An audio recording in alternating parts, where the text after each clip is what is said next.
supporting our teachers implementing the student growth portfolio.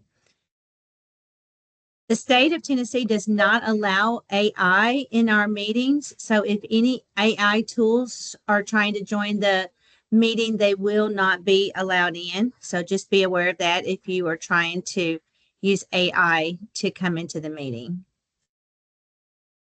We have with us today our educator effectiveness team, along with Taylor Reed. I'm going to introduce Taylor. Taylor is leading our team at the time. We have Amy Floyd, our Director of Data and District Support. I'm Tracy Riddle, the Director of Educator Effectiveness. We also have Micah with us here today. She's our Director of Team Training and Support. Sarah has been in California with our Teacher of the Year program. So Sarah could not be with us today. And we also have from our team, Candace Robinson. And Candace is here as our team contractor. So thank you all from the EE team joining us today and supporting this work.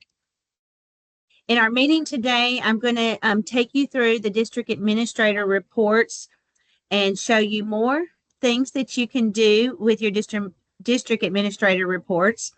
I'm going to provide you with some video guidance that I need you to share with all of your portfolio teachers. We will discuss peer review. It's hard to believe that it's almost time to start peer review. That'll be coming around the corner, and our next steps and the support that we have to offer. So let's jump right in with our district administrator reports. Here is the link to your district administrator manual for the platform. You can click directly on this link. You can also find this manual on the team website. In your manual, you'll notice that you have several reports. What I'm going to share with you today are the reports that are available now. When you log in as a district administrator into TNPortfolio, you will see these tabs at the top. You have a reports tab, you have a view teacher submissions tab, and a manage teacher collections and rubrics tab. When you click on the report tab, you will see your portfolio teacher report, which you have all been using to make sure your teachers are logged in and can access the platform. And I do want to thank you all for taking care of your roster verification forms and making sure all of your teachers are in and logged into the platform. You will notice in your manual, it also states you have a samples report. The samples report will not show up here until after the release scores date.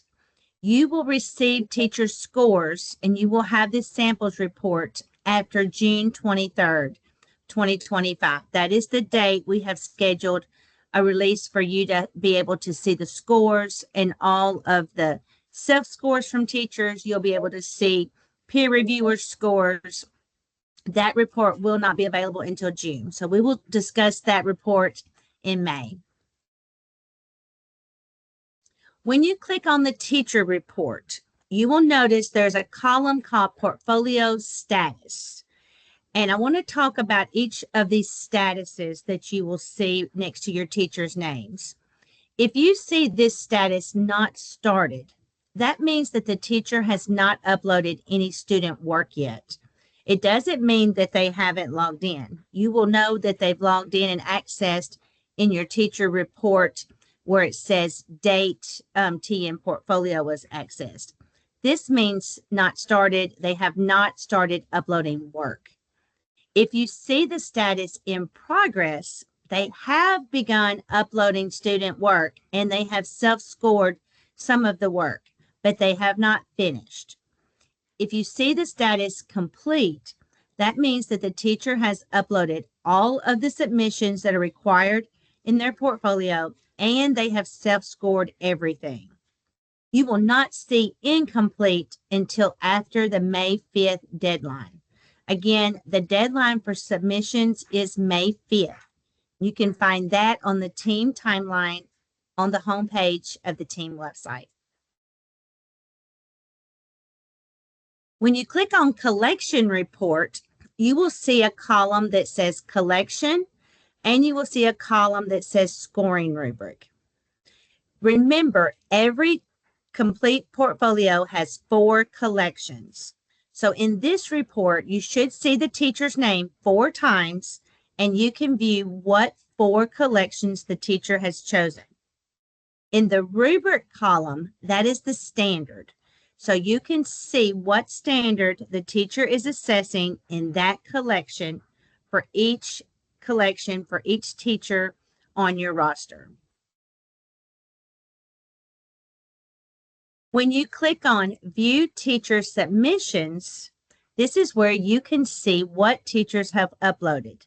This is a feature that we have in our new platform that you have not had in previous platforms. We're excited about this tab. This is a tab where you can look at your teacher's work. So here you will notice that the teacher, Miss Amy, she is in the kindergarten model. I can see what collection that I am looking at. This is her foundational literacy collection, and this is her standard KFLPA2E. I can see that this is for the emerging student sample. I can see the date that she started and the dates whenever she goes into upload. To see the student work, I just click on this button here that says View. So when you click View, you will get this page. And here you will see in this section at the top, you will see all of those same things you saw in the table, but you will then see what type of evidence was required to be collected for this standard. And I can see here that it's a student writing product. When I click here where it says attached files, I can see that the teacher did attach a JPEG, which is a picture of her student work writing product. You can click on that link and see the teacher's work. You can see the pictures if it's a JPEG, if it's a document, if it's a video, you'll be able to watch the video to see what work, what students, teachers are uploading. The third tab that you have is the Manage Teacher Collections and Rubrics. Now, this is very important. You can change your teacher's collections and you can change their standards for them before they have submitted student work. Once a teacher starts uploading work, you cannot change their collection and you cannot change their standard. The teacher cannot change their standard after they've started uploading work. And that is to protect our teachers. We have put this in place so that the work is aligned to the standard that they chose when they started uploading the work. So if a teacher says, and we hear this a lot, especially in kindergarten portfolio, because there is a choice for one of the math collections. They can choose numbers and operations in base 10, or they can choose operations and algebraic thinking. And sometimes they will want to change that before they upload work. So if they have not uploaded work, so before they upload work, you can change it. And so to change their collection or to change their rubric, you just click on this word edit next to their name and their model. Here you'll see again, here's the teacher, her kindergarten model. And if I wanted to edit it, I would click edit. And then this page will pop up. To change the collection, all I have to do, and here you will see foundational literacy, reading, counting, cardinality for kindergarten. And I can tell that this is a kindergarten model. Those are required. So I can try, but I will not be able to change those. The fourth collection here, I can change numbers and operations to algebraic operations and algebraic thinking if the teacher wants that changed. If I change a collection, be sure that you also change that you delete that standard, because if I change numbers and operations in base 10 to operations and algebraic thinking, this standard will disappear. Once I've changed the teacher's collection, then click Save. We also get this request a lot from fine arts teachers. They may have selected Perform when they intended to select Perform Groups and so forth. If a teacher reaches out to you to change their collection and they have already uploaded student work, although you can't change it, we can at portfolio.questions. So if someone says, I uploaded work, I realized excuse me, if someone says they uploaded work and they realize they have the wrong standard, they're not stuck with that. We can change it. So just reach out to us at Portfolio Questions. When we change it, if work was uploaded, it will be removed for the collection. It will not wipe out their entire portfolio. If a teacher wants their standard changed, that rubric, all you have to do is just delete that row, start typing in the new standard, and it will automatically start populating. And you click on the correct standard they want, and then click Save. So that's the information about your reports. Now I want to talk to you about some video guidance. This is critical information that I need to be sure you understand to share this information with your teachers. This is teacher video guidance for our new platform. We are aware that this is a new platform. I hope you're aware that we are learning right along with you and your teachers on how to navigate TNPortfolio. And we have issued some video guidance. Videos are very common in the portfolio. So you can click directly on this link. And as I'm talking, and I'm going to just take you through the guidance and hit some key points. I'm not going to read this entire document to you, but I want you to be aware of what's in here. And again, please share this document with every portfolio teacher in your district or charter. First, we want to make sure they understand that the file format for any videos must be one of these three. If they use the file format .mov, this converts to an MP4 file in the background in the platform. So when teachers upload .mov files, it does take longer for that to upload. And then, like I said, the platform is going to convert it to an MP4. This takes sometimes 24 hours. So teachers get this preview box that says, this message that says that they cannot preview it at the moment.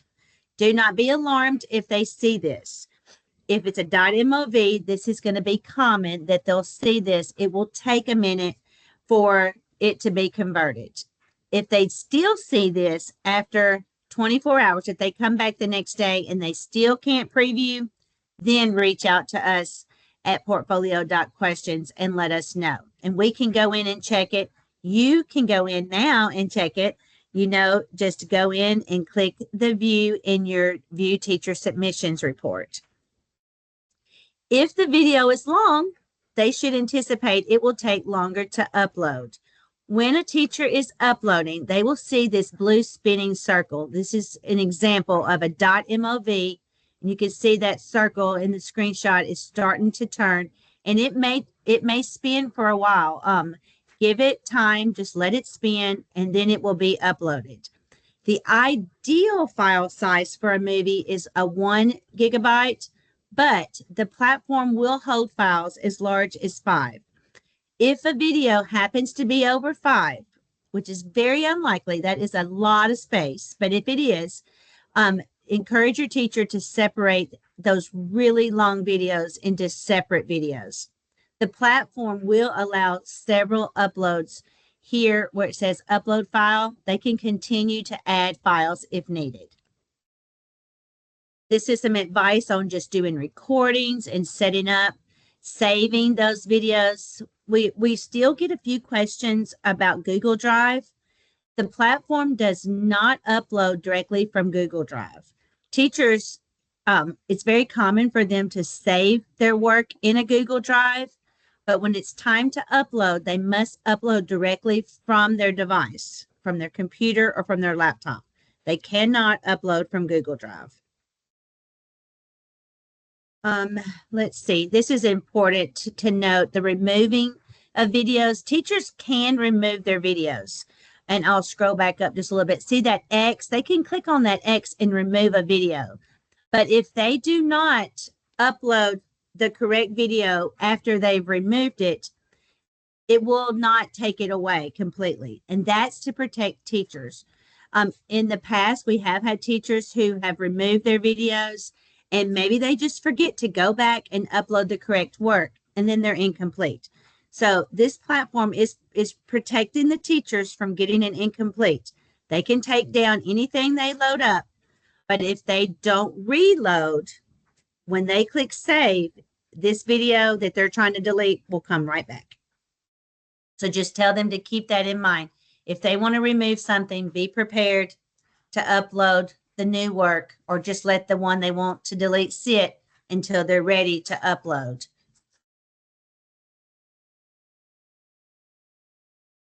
And then the last thing I want to talk to you about is very, very critical. And this is about student work that was loaded between January 30th at 2:30 and February the 5th. During that time, we were increasing file size in the platform, and something happened that any work that was being loaded during that time they were increasing our file size, the work did not upload. So if teachers uploaded anything between January 30th at 2:30 and February the 5th, they need to go back in, remove it, and reload it to ensure that it's viewable. And then number 10 here is not about videos, but I do just want to be sure that you're aware and that teachers are aware if they ask you. Pictures that are uploaded as .docx files, they are currently not showing in preview.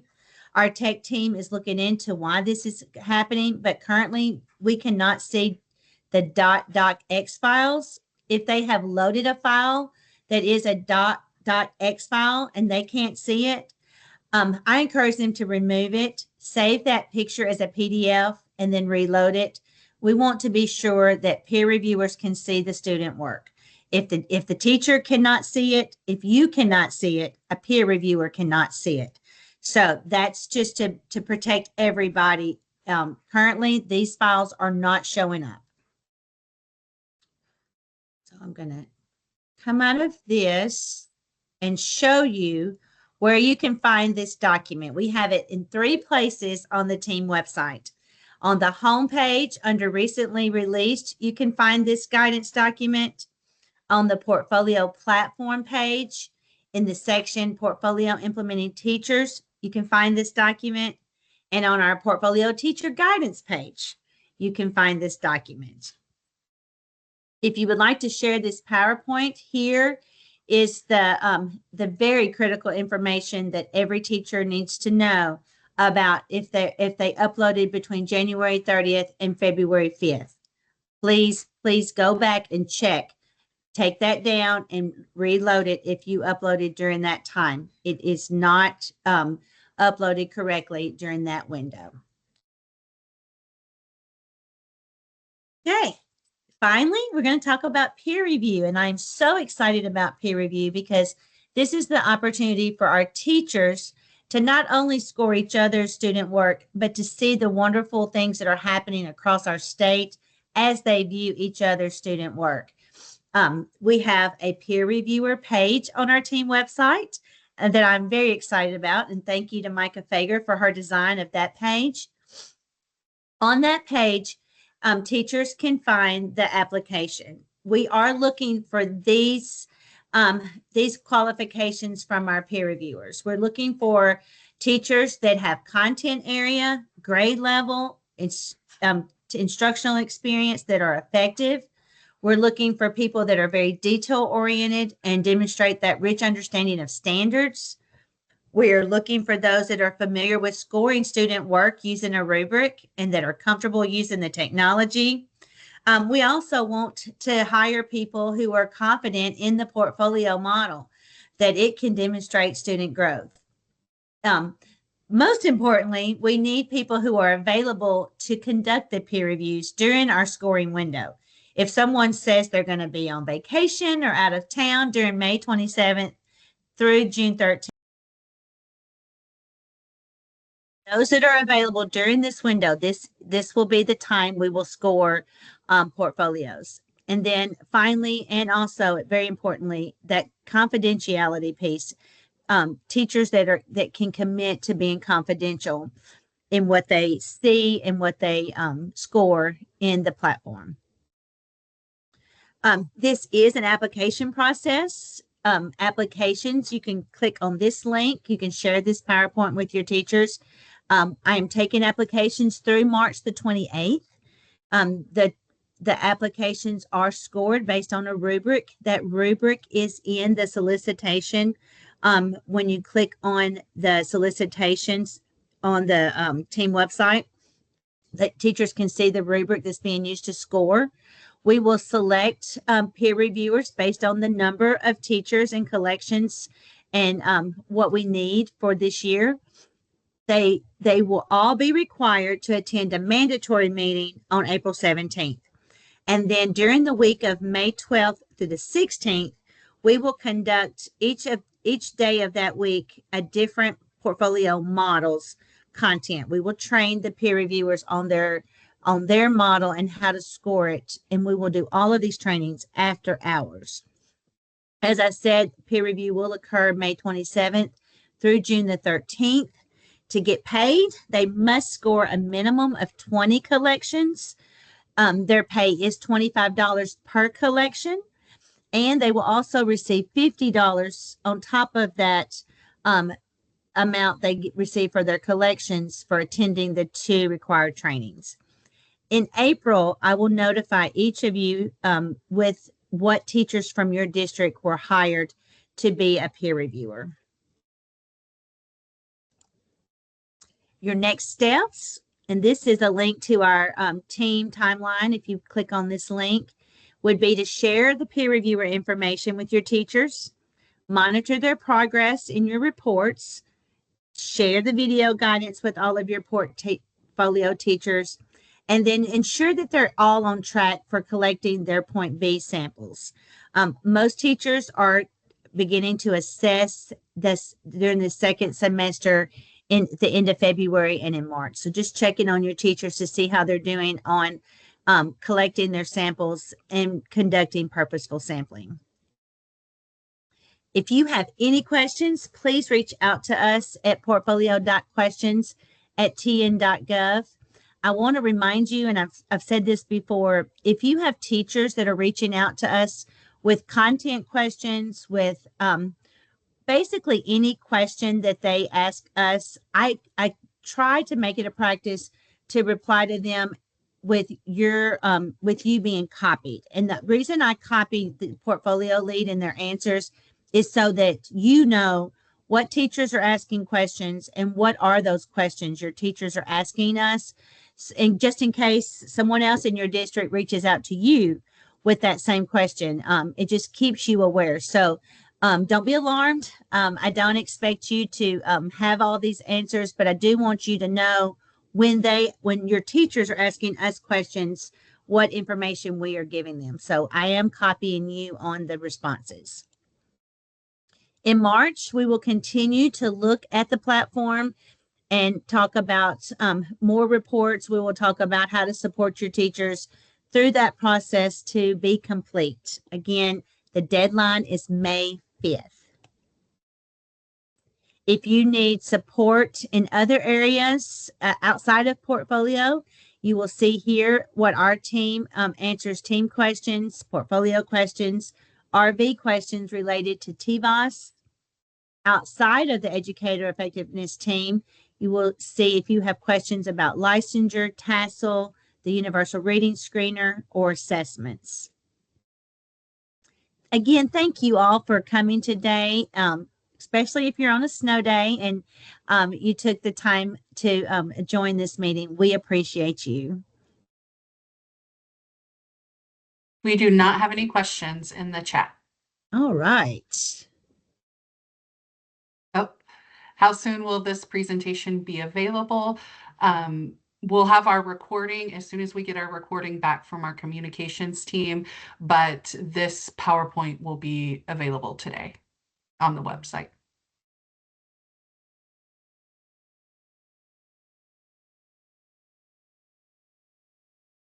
Micah, I'm going to jump in and just steal the spotlight for a minute if you all wouldn't mind indulging me. Just want to reiterate and say thank you everyone for being here. Just like Tracy said, especially if you're on a snow day, we know that things are very busy right now, but I just want to take a moment and say that I know that you all know this, but this educator effectiveness team is absolutely wonderful. And Tracy is steadfast in her support of you all. And so we recognize that there have been some different hiccups. And, you know, Tracy's been very transparent with the things we're working through on portfolio. And we just wanted to say thank you all for your patience. Just like she said, we are working through some of this with you all as we now have a different level of support than was previously provided to us. And just want to say thank you for your support of your educators in your district. For those of you who also do licensure in your districts, you know that I've worked on licensure for a few years, and a few years ago when I started, we really made an effort to ensure that educators were appropriately communicating with districts so that everyone was on the same page. And we want to set that precedent here as well. And so what I will say is this, as Tracy is diligently working through some of these items with our development team and ensuring that the appropriate fixes are put in place, if she's answering a lot of teacher questions, individual teacher questions, a lot of which are the same, understandably, that takes her away from being able to do those fixes. And so if you see Tracy replying back and say, please consult with your district lead first. It's just so that we can ensure that we can prioritize the fixes for you all, ensure that your educators have the quickest and most access, and for you all as well. We thank you for bringing anything to our attention that needs to be brought to our attention. We will continue to work with the development team. We've put a lot of things in place. And again, I just cannot thank Tracy and the team enough for their support of you all in working through all these challenges and changes. And, we want to ensure that we continue to provide the best information for you all as leads, and for your educators too. So I just wanted to take a moment and say that, and just we appreciate your all support so that we can prioritize responses appropriately. Thank you, Taylor.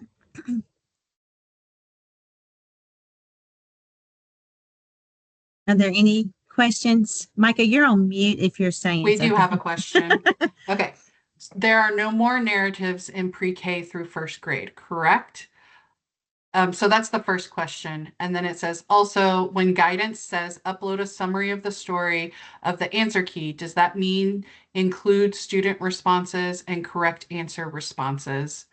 And should names be omitted on uploaded items? So we got three questions, and let me know if you need me to remind you of what they are. Okay. Micah, I'm going to just verbally answer, but while I'm doing that, would you drop the pre-K, first and second grade assessment guides in the chat? I think I think everything I'm going to say might be in there as well, so that you all can share these with your teachers. So first, the context narrative. That was something that was very common since the beginning of portfolio. In this platform, we no longer need a context narrative because we have set this platform up where, and Micah, if you will drop as well on the portfolio platform page, I have a screenshot in the PDF of that teacher training that I did, if they want to look at that. So this platform, when they are in a reading collection, the reading collection will have a space where they put the title of the book, they put the information. It has slots, so they don't need a context narrative where they used to type it all up.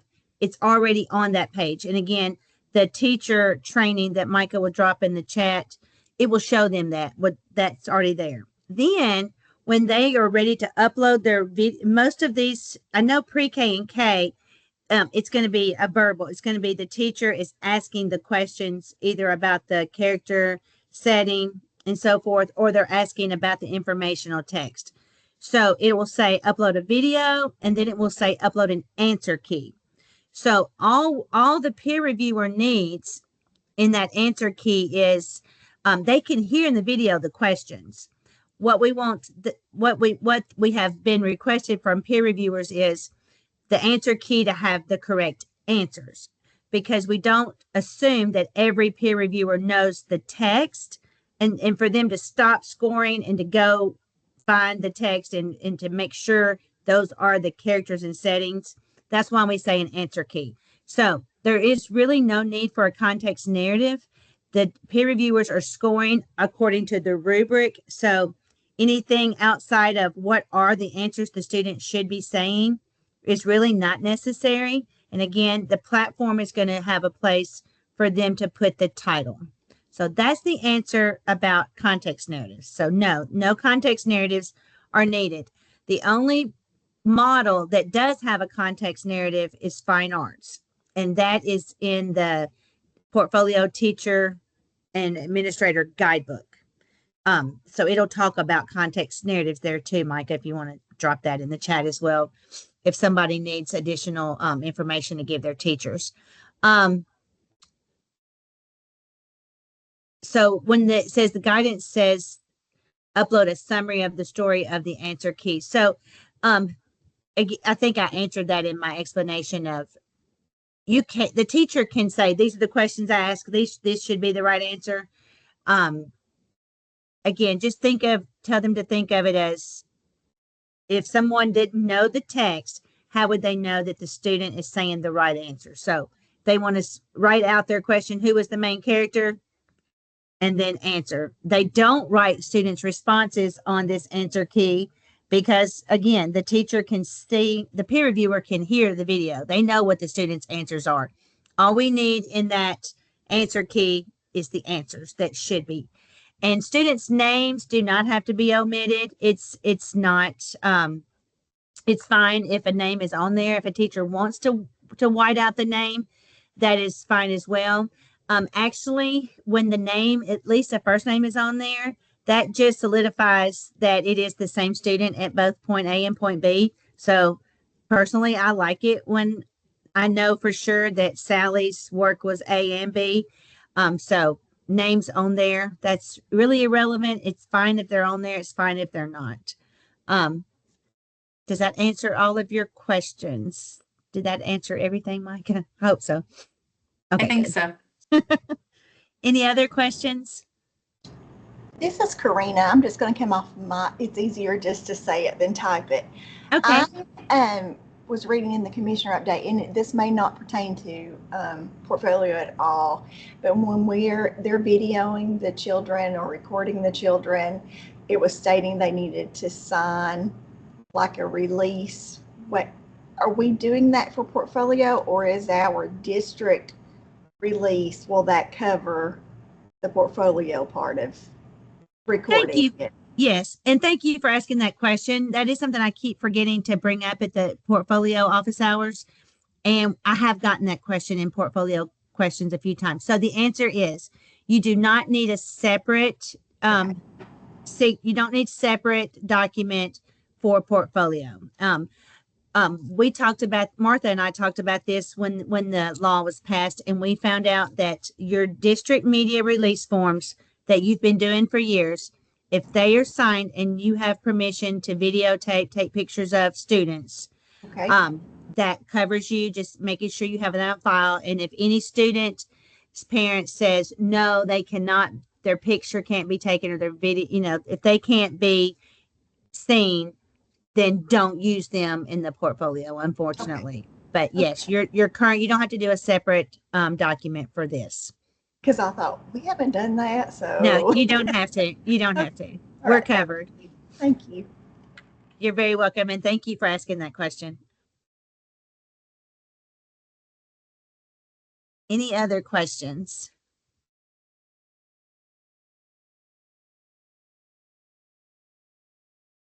Well, if not, we will get this PowerPoint loaded up on the team website for you.